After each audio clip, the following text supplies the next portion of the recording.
Hello to all.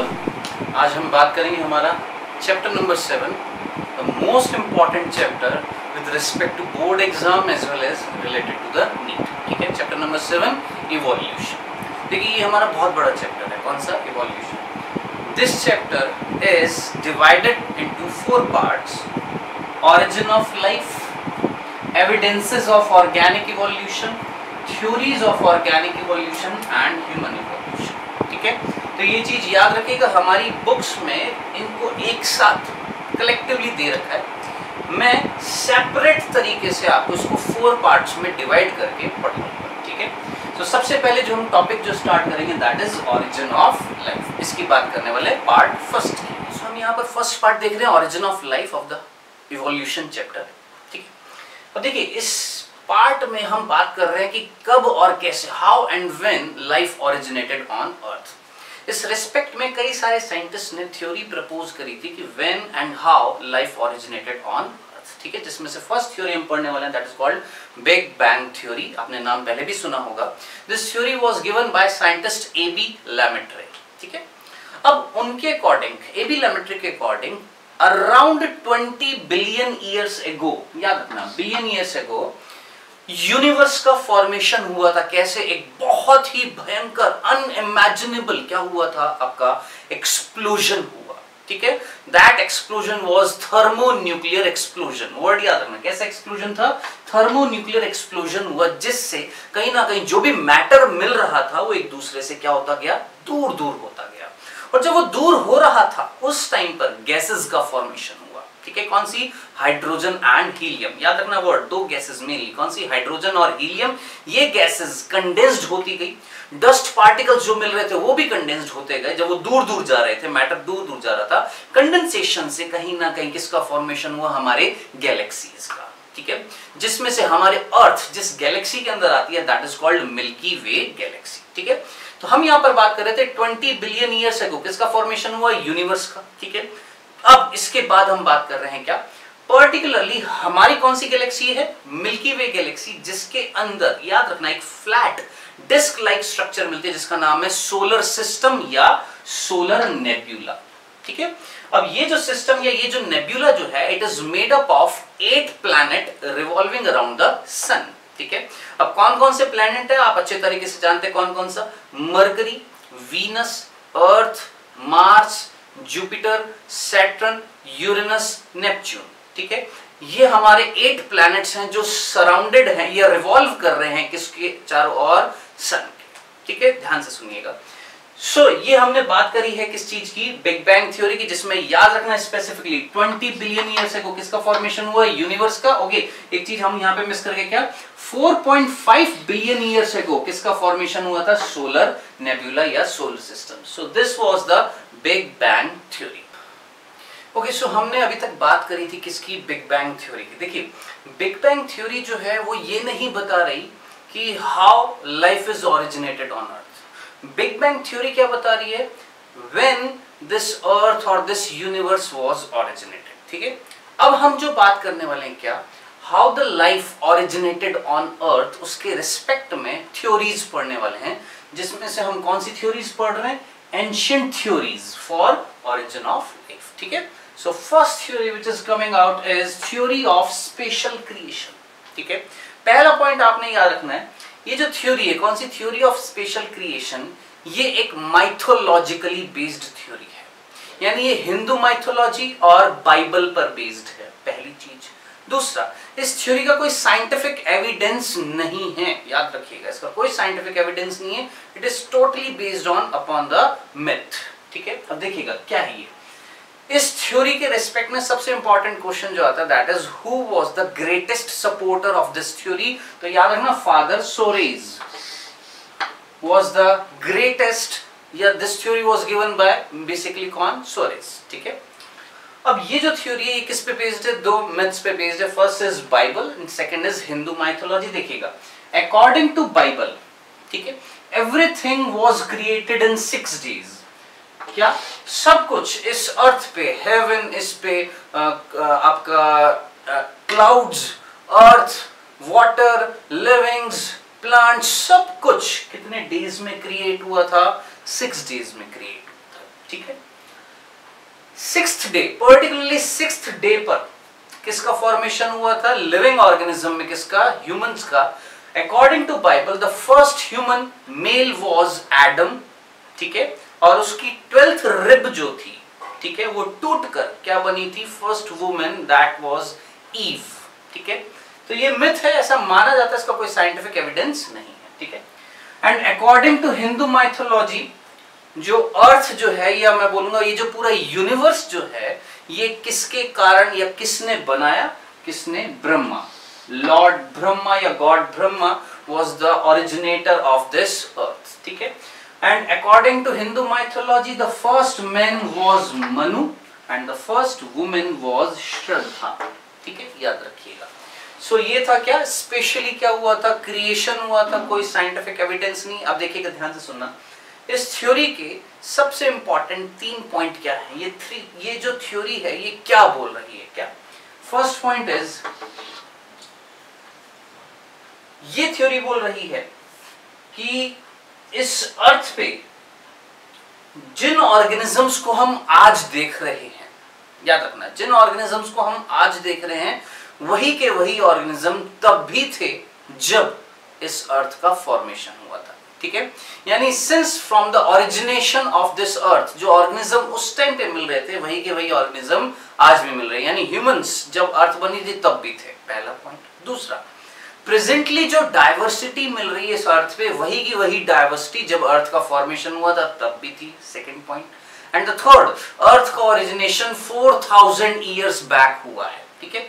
ये 3 point है किसके? थ्योरी ऑफ स्पेशल क्रिएशन के। इस थ्योरी का कोई साइंटिफिक एविडेंस नहीं था, इसलिए हमने इसको रिजेक्ट कर दिया। इस कौन सी थ्योरी को? स्पेशल क्रिएशन को। This was the first ancient theory with respect to origin of life. Next ancient theory for origin of life was second one, the theory of spontaneous generation, ठीक है।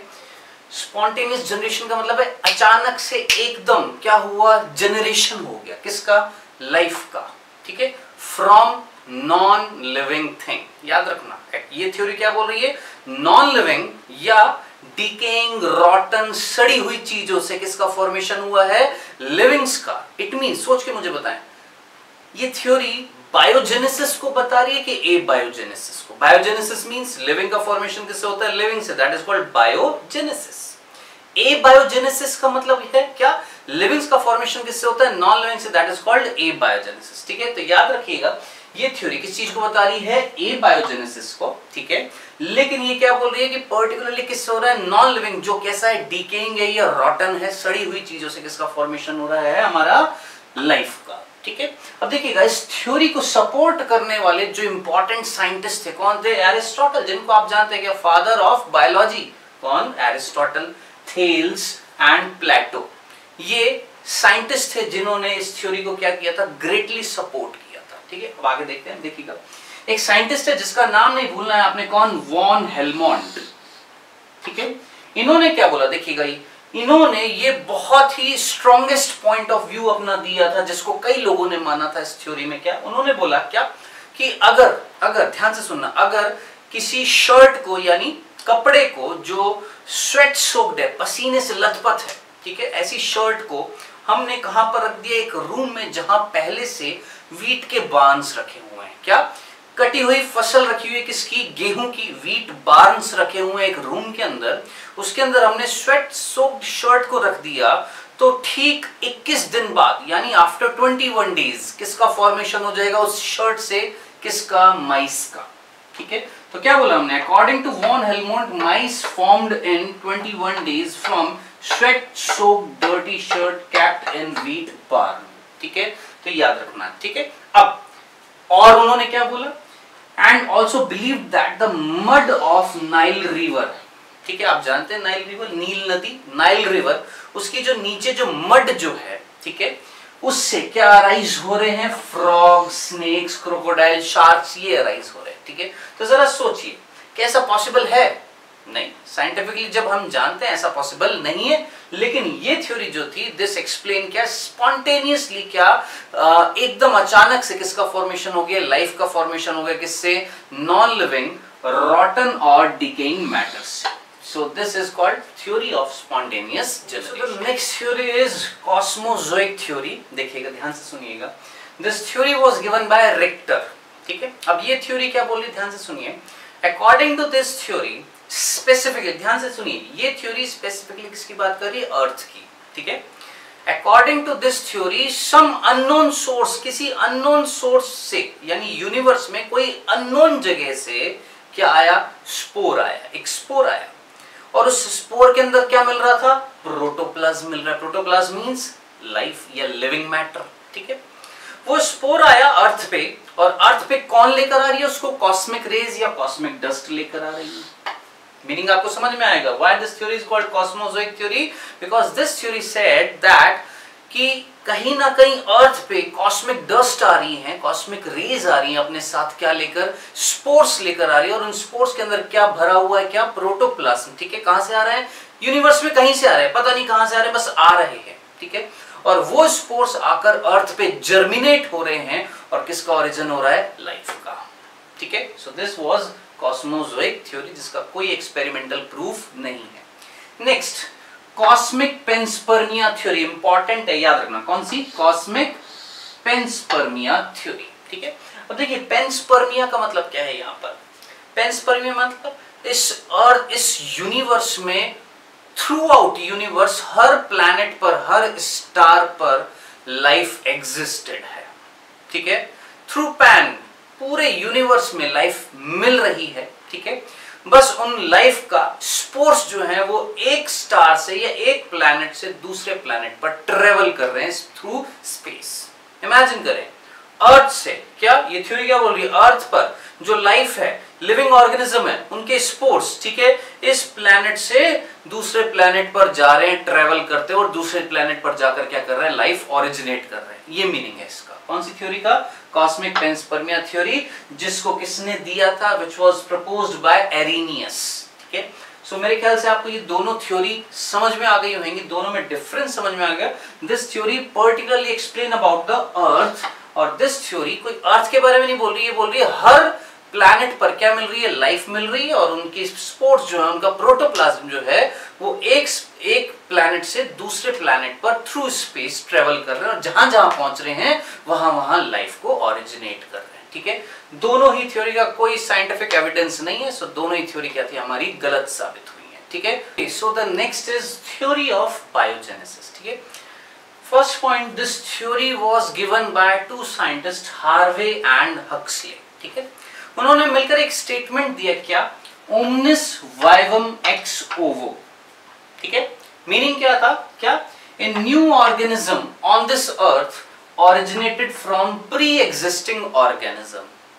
बिल्कुल सिंपल सा है. क्या, मेरा, आप सबका, हम सबका फॉर्मेशन किससे हो, हमारे पेरेंट्स. और हमारे पेरेंट्स कौन है, प्री एग्जिस्टिंग ऑर्गेनिज्म, और हम क्या है, न्यू ऑर्गेनिज्म.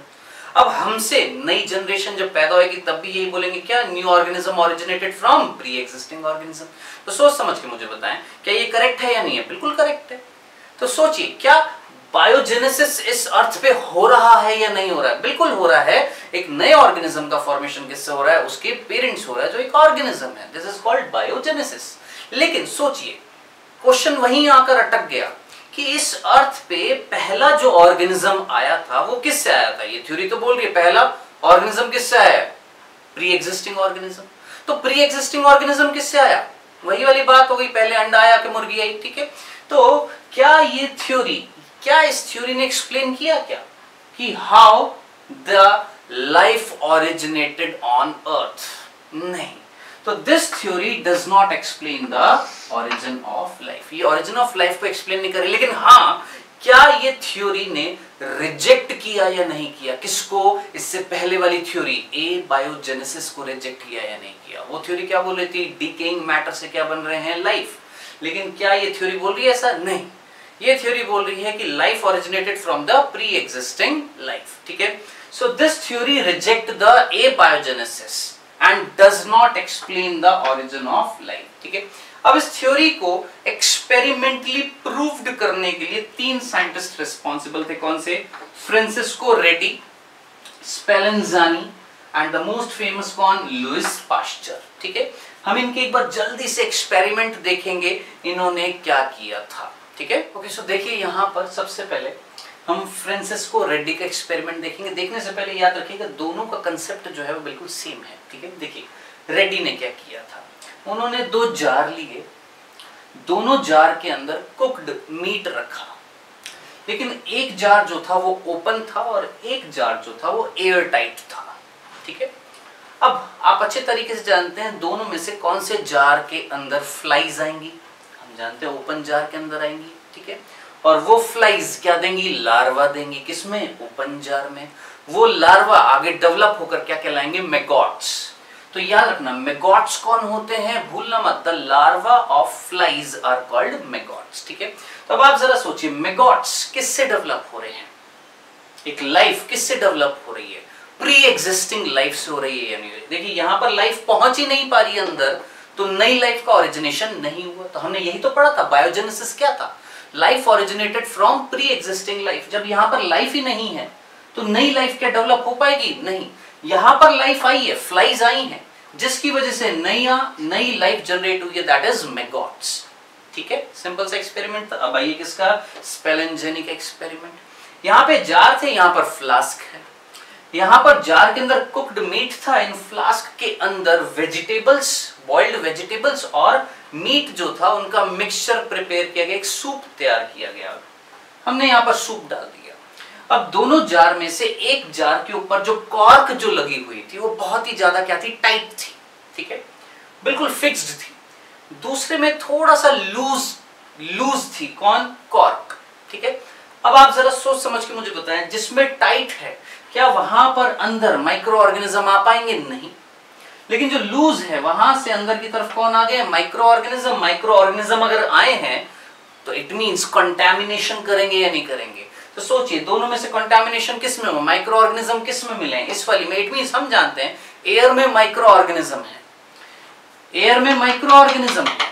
जब यहाँ पर टाइट था, अंदर नहीं पहुंचे माइक्रो ऑर्गेनिज्म, यानी जब अंदर लाइफ ही नहीं आई तो नई लाइफ ओरिजिनेट नहीं हुई। लेकिन यहाँ पर लाइफ आई, उसके बाद क्या डेवलप हुए हैं, दूसरी लाइफ डेवलप हुई है, कौन सी, माइक्रो ऑर्गेनिज्म। यानी बाहर जो लाइफ जो थी जब वो अंदर आई है तभी तो एक नए लाइफ अंदर जनरेट हुई है, कौन, माइक्रो ऑर्गेनिज्म। तो दोनों एक्सपेरिमेंट बिल्कुल ऑलमोस्ट उनका कंसेप्ट क्या था, सेम था, ठीक है। सो ये हमारे 2 एक्सपेरिमेंट थे, एक रेड्डी, फ्रांसिस्को रेड्डी एक्सपेरिमेंट, एक स्पेलेंजेनी एक्सपेरिमेंट। नेक्स्ट इज बिल्कुल इनके जैसा ये कौन सा, लुईस पास्चर का experiment. Third experimental proof given by Louis Pasteur for the theory of biogenesis. देखिए लुईस पास्चर का जो एक्सपेरिमेंट था that is also known as swan neck flask experiment. क्यों, क्योंकि लुईस पास्चर ने जो यहाँ पर फ्लास्क ली थी उसका टिप जो थी वो कर्व्ड थी, जिसको हम क्या बोलते हैं, स्वान नेक फ्लास्क, ठीक है। आइए देखिए उन्होंने क्या किया। उन्होंने क्या लिया बेटा जी, एक फ्लास्क लिया, कैसा, स्वान नेक फ्लास्क लिया। उस फ्लास्क के अंदर उन्होंने क्या डाला, वाटर एंड यीस्ट, ठीक है। जब वाटर और यीस्ट को मिक्स करते तो उसको बोलते ब्रॉथ। अंदर क्या डाल दिया, ब्रॉथ। अब ब्रॉथ को उन्होंने उबाला, ठीक है। जब उन्होंने उसको उबाला, हीट किया, तो यीस्ट जो था वो क्या हो गया, मर गया। Now this broth is called, this broth contain heat killed yeast. अब जरा सोचिए हीट किल्ड यीस्ट का मतलब, यीस्ट वैसे क्या है आप अच्छे तरीके से जानते हैं। यीस्ट कौन है, एक फंजाई है, Saccharomyces cerevisiae, ठीक है। The only fungi which is unicellular is yeast, ठीक है। यीस्ट जब डाली थी तो लिविंग थी, गर्म किया तो मर गई। यानी अब जरा सोचिए ये जो ब्रॉथ अब यहां पर है उसमें वाटर है प्लस क्या है, हीट किल्ड यीस्ट है, यानी ये ब्रॉथ के अंदर कोई लाइफ फॉर्म नहीं है, नॉन लिविंग है, ठीक है। अब जब उन्होंने उबाला तो यहां से स्टीम निकल रही थी। चलिए अब उन्होंने क्या किया, 2 फ्लास्क लिए, एक तो यही रहने दिया, कौन सा, स्वान नेक रहने दिया, जिसके अंदर उन्होंने हीट किल्ड यीस्ट रखा। दूसरे वाले में हीट किल्ड यीस्ट तो था लेकिन उसकी नेक जो थी वो तोड़ दी, यहां से क्या कर दी, नेक जो थी वो तोड़ दी। अब इन दोनों फ्लास्क में से कौन डायरेक्ट कांटेक्ट में है एयर के, कौन सी, ब्रोकन नेक वाली जो है वो डायरेक्ट कांटेक्ट में है, किसके, एयर के। ये वाली डायरेक्ट कांटेक्ट में नहीं है। अब आप मुझे बताएं, एयर में जो माइक्रो ऑर्गेनिज्म है, वो माइक्रो ऑर्गेनिज्म किसके अंदर आ जाएंगे, कौन सी फ्लास्क में आ जाएंगे? ब्रोकन नेक में आएंगे कि स्वान नेक में आएंगे? स्वान नेक में नहीं आएंगे, क्योंकि यहां पर ट्रैप होते जाएंगे, इधर ट्रैप हो जाएंगे। कौन? स्वान नेक में। लेकिन यहां पर डायरेक्ट कांटेक्ट में है तो अंदर आ जाएंगे। अब जरा सोचिए, अगर अंदर आ गए तो अपनी मल्टीप्लिकेशन करेंगे या नहीं करेंगे? और मल्टीप्लिकेशन करेंगे तो ये ब्रॉथ जो है, क्या ये कंटामिनेट हो जाएगा, नहीं हो जाएगा? तो लुईस पाश्चर ने देखा कि जो फ्लास्क ए जो था, स्वान नेक वाला था, वो कंटामिनेट नहीं हुआ, जबकि ये कंटामिनेट हो गया। इससे क्या पता लगता है कि एयर में जो माइक्रो ऑर्गेनिज्म हैं वो ब्रोकन नेक में आ गए हैं और नई लाइफ फॉर्म्स को क्या किया है, ओरिजिनेट किया है। सो ये जो एक्सपेरिमेंट था ये भी किस चीज को प्रूव कर रहा है? बायोजेनेसिस को। क्या? New organism arises from the pre existing life. ठीक है, तो ये हमने 3 एक्सपेरिमेंटल प्रूफ देखे हैं किस चीज के? थ्योरी ऑफ बायोजेनेसिस के। ठीक है।